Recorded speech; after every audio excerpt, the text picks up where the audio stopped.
Pagtawid ng tricycle sa highway, nasalpok ito ng paparating na SUV sa Bantay, Ilocos Sur. Nagpaikot-ikot ang tricycle. Sugatan ng tricycle driver na humandusay sa kalsada. Isinugod siya sa ospital. Sa NBI muna mananatili ang kapatid ni dismissed Banban Mayor Alice Guo na si Sheila at ang negosyanteng si Cassandra Leong matapos makabalik ng Pilipinas mula Indonesia.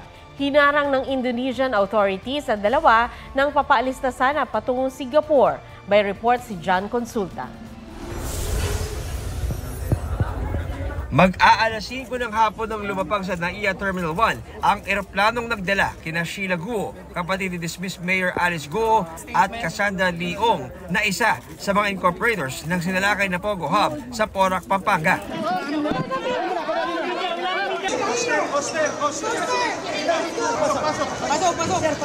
Mula airport, dinala sila sa tanggapan ng Bureau of Immigration sa Maynila kung saan sila sumailalim sa medical check-up, immigration processing at inquest proceedings. Ayon kay DOJ spokesperson Miko Clavano, mahaharap si Ong sa obstruction of justice at paglabag sa Passport Act habang si Guo ay mayroong immigration violations. May arrest warrant si Guo sa Senado habang pinaaresto ng Kamara si Ong dahil sa hindi pagsipot sa mga pagdinig. The legal custody and physical custody will be done at the National Bureau of Investigation in Quezon City. Kung magre-request na sila na pupunta na na in-invite na sila sa isang hearing, sinabi na sila, we will make sure that we will bring them there. Itatanong po namin kung anong basis. Kasi when you detain someone, there always has to be a legal basis. Ngayon, ang alam ko nga lang yung house warrant, kung ganon, dapat i-turn over siya sa custody ng House Sergeant at Arms. Base sa mga dokumento at intelligence reports ng pamahalaan, hindi dumiretso ng Malaysia si Alice Guo mula Pilipinas, kundi sa Denpasar sa Bali, Indonesia. Mula Indonesia, nagtungo siya ng Kuala Lumpur sa Malaysia noong July 18. Namataan siya kasama ang mga kapatid na sina Wesley at Sheila, pati si Ong. July 21, nakita si Alice Guo na may bitbit na pink bag kasama ang isang babae sa airport paalis ng Malaysia at patungong Singapore. Halos isang buwan ang grupo doon bago nag-ferry patungong Batam, Indonesia nitong linggo, August 18.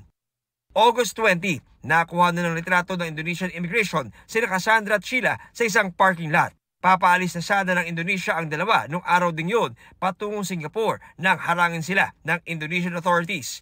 Sa kuwang ito, dinala na sa tanggapan ng Indonesian Immigration ang dalawa para maproseso. Ayon pa sa source, may nakuwang Chinese passport kay Sheila Guo.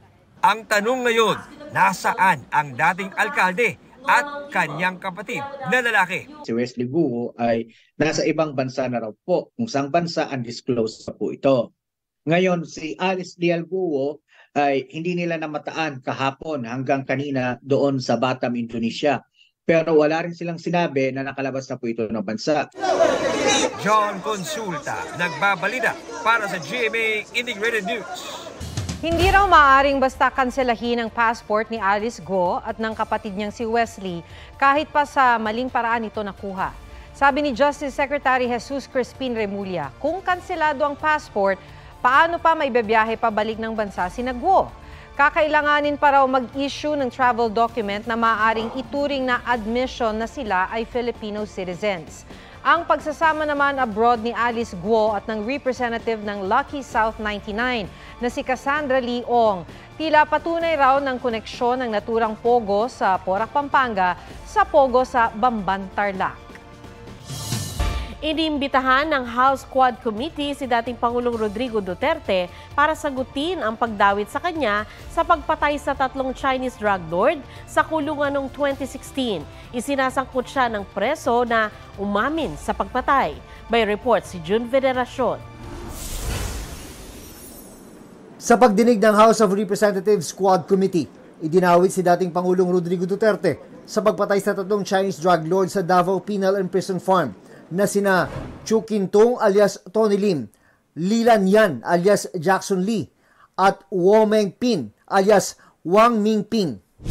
Ang nagturo kay Duterte, isang preso na umamin sa pagpatay sa naganap noong August 13, 2016, na si Leopoldo Tan Jr. Batay raw ito sa narinig ni Tan sa tawag sa warden ng kulungan na si Superintendent Gerardo Padilla matapos ang pamamaslang. Nadinig ko na sinabi nung tumawag kay Superintendent Padilla, "Congrats, Superintendent Padilla, job well done." Pero grabe yung ginawa, dinuguan. Alam ko na ang kausap ni Superintendent Padilla ay si President Duterte dahil pamilyar ko ang boses niya. Pagkatapos ng tawag, sabi ni Superintendent Padilla sa mga kasamahan niya doon, tumawag si Presidente, nag-congrats sa akin. Medyo seryoso yung sinabi mo eh. Pinaninindigan mo ba yan? Opo, sir. Nakakausap mo ba si President Duterte? Naririnig ko lang palagi yung boses niya, kaya pamilyar yung boses na narinig ko.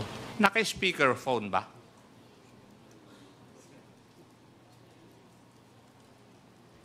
Ay pinindot po siya para mag-speaker on.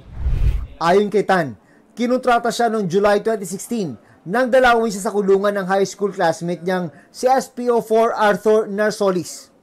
Ang reward, 1 milyong piso kada drug lord, pati ang kanilang paglaya. May basbas sa taas. Baka matulungan ka rin namin na makalaya. Kakausapin ko namin ang presidente. Nirecruit daw ni Tan si Fernando Magdadaro at sa isang Bartolina, pinagsasaksak nila ang 3 Chinese drug lord. Kasabot umano ang mga opisyal ng Davao Penal and Prison Farm kaya naisagawa ang plano. Pero ang pangakong reward, kulang ng 1 milyong piso.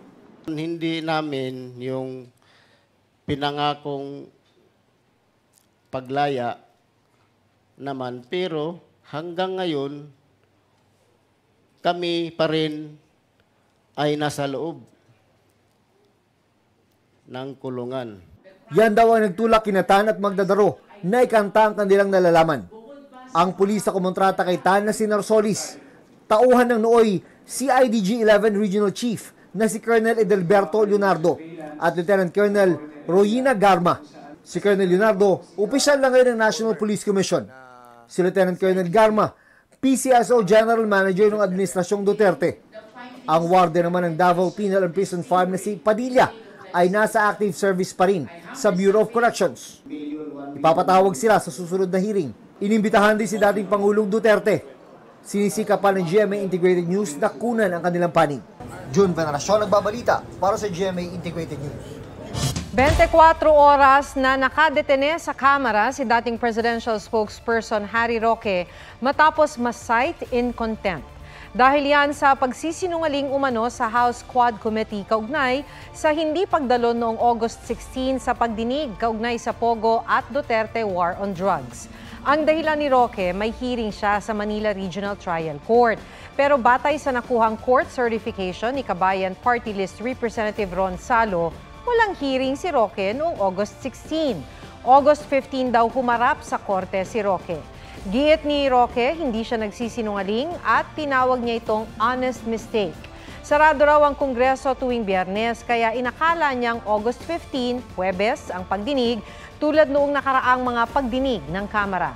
Maliwanag daw na political harassment at panggigipit dahil sa politika ang kanyang 24-hour detention. Ikinukumpara ng ilang netizen ang librong inakda ni Vice President Sara Duterte sa isang children's book na may kaparehong kwento at karakter. Yan ang librong Owly, Just a Little Blue ng American author na si Andy Ranton. Inilathala noong 2005 ang libro na tungkol sa isang kwago na tumulong sa isang pamilya ng ibon para magtayo ng kanilang tahanan. Muli itong tumulong nang magbanta ang isang bagyo. Habang ang librong Isang Kaibigan na inilathala ng bise nitong 2023 tungkol din sa isang kwago na nawala ng tahanan at mga kaibigan ng humagupit ang isang bagyo. Isang kaibigang loro naman ang tumulong sa kanyang magkumpuni ng kanyang bahay at makabangon sa bagyo. Tinawag ni Duterte na paninirang puri ang aligasyon ng plagiarism. Aniya, hindi kailangang mangopya dahil napakadaling sumulat ng maikling kwento batay sa sariling karanasan. Binaliktad at isinantabi na ng Sandigan Bayan ang pag-convict nito kay Senador Jinggoy Estrada para sa 1 count of direct bribery at 2 counts of indirect bribery kaugnay sa pork barrel scam. Tugon yan sa apilang inihain ng senador. Sabi ni Estrada, pinatotohanan ng korte ang nauna niyang pahayag na wala siyang tinanggap na suhol, direkta man o hindi. Hindi naman pinagbigyan ng buong apela ng kapwa-akusadong si Janet Lim Napoles. Gayunman, binaliktad ng Graft Court ang conviction nito kay Napoles para sa isang count of direct bribery na kaugnay sa binawing conviction kay Estrada. Nananatili naman ang conviction kay Napoles para sa 4 counts of corruption of public officials. Dahil dyan, sinesentensyahan siya ng 8 hanggang 10 taon at 8 buwang kulong kada bilang ng conviction. Pinagmumulta rin siya ng mahigit 29.6 million pesos. Bukod pa sa mahigit 262 million pesos na civil liability na may 6% interest kada taon. Wala pang pahayag si Napoles. Nag-abiso na ang Pilipinas sa World Health Organization na interesado itong bumili ng smallpox vaccine bilang panlaban sa Mpox. Ayon kay Assistant Health Secretary Albert Domingo, nagbabakuna na sa ibang bansa gamit ang smallpox vaccine na nagbibigay proteksyon din kontra Mpox. Karamihan sa mga bakuna ay nasa Africa kung saan libo-libo ang kaso ng Mpox. Nagbabalak naman ang DOH ng health protocols para sa mga negosyong may close contact sa mga customer gaya ng salon. Matatanda ang bumisita sa spa at derma clinic ang lalaking nagpositibo sa Mpox. Umaapila naman ang Quezon City LGU ng kooperasyon para makontak ang ilang nakasalabuhan ng pasyente para matiyak na naka-quarantine ang mga ito.